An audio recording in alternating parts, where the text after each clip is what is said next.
है। जैसे जैसे ढांचा ये मार्केट के जहन में आ रहा है कि इंडिया की पुरानी सोशलिस्ट सोच पीछे रह गई, एक नई मिडिल क्लास को प्रोत्साहन देने की सोच आगे आगे आ रही है। ये धीरे धीरे इंडिया का पी मल्टीपल को आगे, कंट्री के मल्टीपल को और आगे बढ़ाएगा। ये मतलब सौरभ जी ने जो कहना बहुत ही सही कही। ये सरकार आपके टर्म्स पे आपको फायदा नहीं देती। मैं कह रहा हूँ कि न्यू रिजीम में आओ आप, इधर फायदा और ये बेटर पॉलिसी है, तो वो तय करते हैं और वो फायदा देते हैं। तो बिल्कुल यही चल रहा है यहाँ पे। सरकार तय करेगी कि आपको क्या करना है, सरकार और वो बेटर तय करती है। सरकार को हमेशा कैरेट एंड स्टिक अप्रोच करना पड़ता है, जिसे नच कहते हैं। एंड इकोनॉमिक्स में बहुत बड़ी थियरी निकली है नच इकोनॉमिक्स करके। तो आप किसी भी चीज़ को प्रोत्साहन देंगे तो अपने आप लोग वहाँ पे नच्ड हो जाएंगे। तो सरकार भी यही कर रही है, टैक्स कंप्लायंस बढ़ाए, इंसेंटिव्स इस तरह से दे रही है कि लोग करें।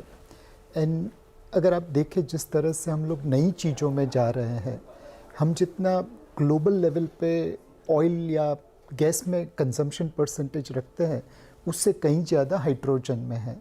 हमारे पास सोलर एनर्जी है, भरपूर पानी है, तो हाइड्रोजन हम खड़ा कर सकते हैं। उसके लिए हम निवेश कर रहे हैं। तो अगेन एक नज मिल रहा है अपनी इंडस्ट्री को कि आप एनर्जी इंडिपेंडेंस हासिल कर सकते हैं from oil and gas to hydrogen. Similarly, future is all in artificial intelligence, machine learning, 3D printing, robotics, drone. Now, ये सारी चीज़ों के लिए आप अगेन नच कर रहे हैं, नई इंस्टीट्यूट बना के, लोगों को इंकरेजमेंट दे के, स्टार्टअप्स को बढ़ावा दे के, अगेन ये सब इंडस्ट्री में हम फ्यूचर कर पाएंगे।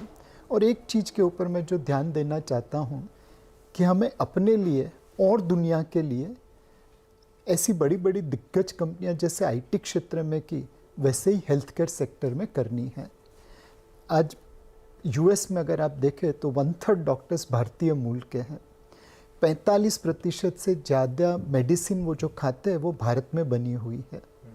तो हमें अपने और दुनिया के लिए हेल्थ केयर क्षेत्र में आगे बढ़ना है। और यहाँ पे इस बजट में बहुत सारे ऐसे कदम उठाए गए हैं। 150 से ज़्यादा नर्सिंग कॉलेज खुलेगी। आज तक हम डॉक्टर लोगों को देते थे, कल नर्सेस भी देंगे। दूसरी चीज़ है मिलेट्स जैसे चीज़ों को प्रोत्साहन दो। तो मेरे हिसाब से health care sector is one which will be the biggest beneficiary. Medical equipments हो, हॉस्पिटल्स हो, ये सारी चीज़ों में इस बजट में काफ़ी हद तक सपोर्ट दिया गया है। चलिए एक काम और करते हैं, एक कॉर्पोरेट वॉइस भी और जोड़ लेते हैं और उसके बाद इस पैनल पर वापस आएंगे। शशांक जी जुड़ गए हैं हमारे साथ मारुति से। शशांक जी, गुड आफ्टरनून, शुक्रिया जुड़ने के लिए हमारे साथ।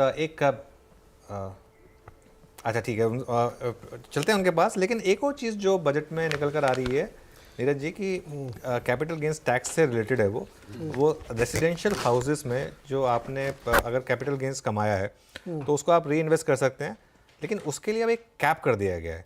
अब अगर आपने कोई रेसिडेंशियल हाउस बेचा मान लो और उसका गेन आया तो उसको कैप कर दिया गया है 10 करोड़ पर। तो मतलब ये बेसिकली इसलिए किया गया ताकि जो बहुत एक वर्डिंग इसकी है कि for better targeting of tax concession and exemptions I propose to cap deduction from capital gains on investment in residential house under section 54 and 54F to ₹10 crore.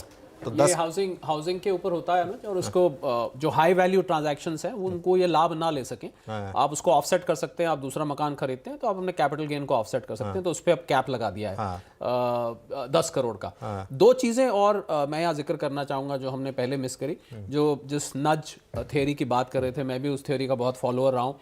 Cooperatives को आपने देखा होगा बहुत फोकस किया, और कोऑपरेटिव्स के लिए एक तो उनका टैक्स रेट 15% कर दिया है जो कि नई कंपनीज के बराबर है।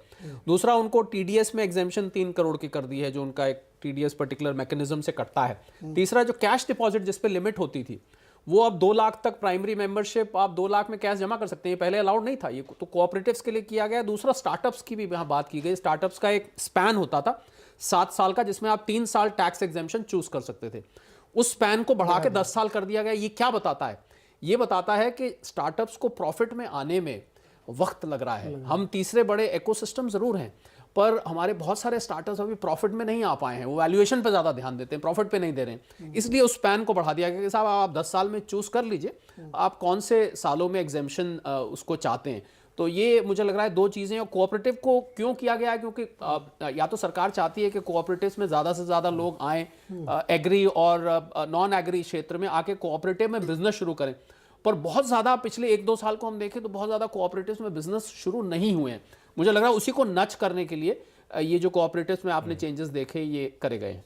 ठीक है, चलिए काम करते हैं, अब मार्केट पर फोकस रखते हैं क्योंकि 300 पॉइंट निफ्टी ऊपर है, ट्रिपल सेंचुरी निफ्टी की, 1100 पॉइंट बैंक निफ्टी ऊपर है। तो फटाफट कुछ कॉल्स ले लेते हैं, चलते हैं अपनी टेक पंचायत के पास। वीरू वहाँ पर बैठे हैं और लीड